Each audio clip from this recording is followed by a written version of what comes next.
কঁকালত দিয়া কঁকালত দিয়া চলো 1 2 3 start টিক টাকু ধিনদাং টিক টাকু চেঞ্জ টিক টাকু ধিনদাং টিক টাকু চেঞ্জ টিক টাকু ধিনদাং টিক টাকু চেঞ্জ টিক টাকু ধিনদাং টিক টাকু চেঞ্জ টিক টাকু ধিনদাং টিক টাকু চেঞ্জ টিক টাকু ধিনদাং টিক টাকু চেঞ্জ দুগনা টিক টাকু ধিনদাং টিক টাকু চেঞ্জ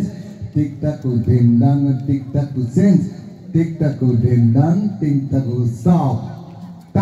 আজি আমি এটা কথা ক'ব লাগিব যে আমাৰ প্ৰতি সদ্ভাৱ আছে কাৰণে আমাৰ প্ৰতি আস্থা আছে কাৰণে নুৰ আলী কাইলৈ তেওঁৰ ঈদ তথাপি এই পবিত্ৰ ঈদৰ সেই কাৰ্যসূচী এৰিও তেওঁ আমাৰ মাজত আজি উপস্থিত আছে গতিকে এয়াই আমি বুজি পাওঁ যে কলাক্ষেত্ৰৰ প্ৰতি তেখেতসকলৰ সদ্ভাৱ আছে আৰু আপোনালোকক এটা প্ৰশিক্ষণ দিবৰ বাবে তেখেতসকলে ভালকৈ বিচাৰে গতিকে মই কেওগৰাকী গতিকে সংস্কৃতি আৰু শিক্ষা দুয়োটা দিশেই যিজন ব্যক্তিৰ মাজত আমি দেখা পাওঁ অৰূপজ্যোতি চৌধুৰীদেৱ আৰু তেখেতক সেইবাবে আজি আমি আমন্ত্ৰণ কৰিছোঁ যাতে বিদ্যায়তনিক আৰু সংস্কৃতি দুয়োটাক আমি একেধাৰে আগবঢ়াই নিব পাৰোঁ আমাৰ প্ৰথমবাৰৰ কাৰণে আয়োজন কৰিছে 7 দিনীয়া বিহু কৰ্মশালা মুখ্য প্ৰশিক্ষক হিচাপে আমাৰ লগতে আমাৰ সকলোৰে সন্মানীয় শ্ৰদ্ধাৰ শ্ৰীযুত ৰঞ্জিত গগৈদেৱ তেখেতো থাকিব আৰু বহুকেইজন প্ৰশিক্ষক উপস্থিত আহিছে আজি হৈছেহি আশা কৰোঁ এই কৰ্মশালাখনি সফল হ'ব বিহুৱে ভাগে গাই দিব নেকি ৰাইজৰ বাবে আগলি বাহৰে লাহৰি গগন হৈ বহি তাতৰ পাত আহে কি নাহে ঐ মোৰে নচেনা চিৰি পাতি মঙলখন আয়োজন কৰিছে এই বিহু কৰ্মশালাত প্ৰায় 1000 প্ৰশিক্ষাৰ্থীয়ে অংশগ্ৰহণ কৰিছে বিশ্বনাথ মাজুলী লখিমপুৰ আদি জিলাৰ পৰা আৰু ইয়াৰ উপৰি এটা বিশেষত্ব হৈছে যে আমাৰ চুবুৰীয়া ৰাজ্য অৰুণাচল প্ৰদেশৰো কেইবাগৰাকীও প্ৰশিক্ষাৰ্থীয়ে ইয়াত অংশগ্ৰহণ কৰিছে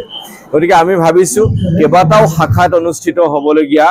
এই যি কৰ্মশালা ইয়াত মুখ্য প্ৰশিক্ষক হিচাপে আমাৰ উপস্থিত আছে বিশিষ্ট বিহুৱা অসম গৌৰৱ ৰঞ্জিত গগৈ আৰু আমাৰ মোহময়ী অভিনেত্ৰী বিহুৰ সৈতে বিশেষভাৱে জড়িত আমাৰ ডক্টৰ গায়ত্ৰী মহন্ত ইয়াৰ উপৰি প্ৰায় 20 জন প্ৰশিক্ষকক আমি ইয়াত নিযুক্ত কৰিছোঁ অসমৰ বিভিন্ন প্ৰান্তৰ পৰা তেখেতসকল আহিছে আমি যাতে মুকলি বিহু জেং বিহু ঢোল পেঁপা এই সকলোবোৰ কথা সুন্দৰভাৱে বা বিহু নাম এই সকলো দিশৰে যাতে সুন্দৰভাৱে প্ৰশিক্ষণ কাৰ্যসূচী অংশগ্ৰহণ কৰিব পাৰে আৰু প্ৰশিক্ষণ প্ৰদান কৰিব পৰা যায় এটা শৃংখলাবদ্ধ আৰু পদ্ধতিগতভাৱে বিহু আহৰণৰ ক্ষেত্ৰত সেইভাৱে আমি ব্যৱস্থা গ্ৰহণ কৰিছোঁ আৰু আজি আপোনালোকে দেখিছে কি এনে ধৰণৰ এক পৰিৱেশ এক সুন্দৰ পৰিৱেশ আদি শ্ৰী শ্ৰী মাধৱদেৱ কলাক্ষেত্ৰও যেন উৎফুল্লিত হৈ পৰিছে আৰু আজিৰ এই যি উদ্বোধনী অনুষ্ঠান হ'ল তাত আমি বৰনাৰায়ণপুৰৰ 20 গৰাকী আমি বিশিষ্ট বিহুৱা বিহুৱতীক আজি আমি সন্মান প্ৰদৰ্শন কৰিবৰ কাৰণে সন্মান যাচিবৰ কাৰণে আমি আমন্ত্ৰণ জনাইছিলোঁ আৰু তেখেতসকলকো আমি আমাৰ মাজত পাইছোঁ আৰু এই যোৱা অহা 7 দিনত তেখেতসকলেও সময়ে সময়ে ইয়ালৈ আহি আমাৰ প্ৰশিক্ষাৰ্থীসকলৰ প্ৰশিক্ষণ কাৰ্যসূচী নিৰীক্ষণ কৰিব গতিকে মই ভাবোঁ যে মাধৱদেৱ কলাক্ষেত্ৰৰ এই আয়োজনে এক বিশেষ বাৰ্তা বিহু এটা পদ্ধতিগতভাৱে শৃংখলাবদ্ধভাৱে আহৰণৰ ক্ষেত্ৰত শিক্ষা গ্ৰহণৰ ক্ষেত্ৰত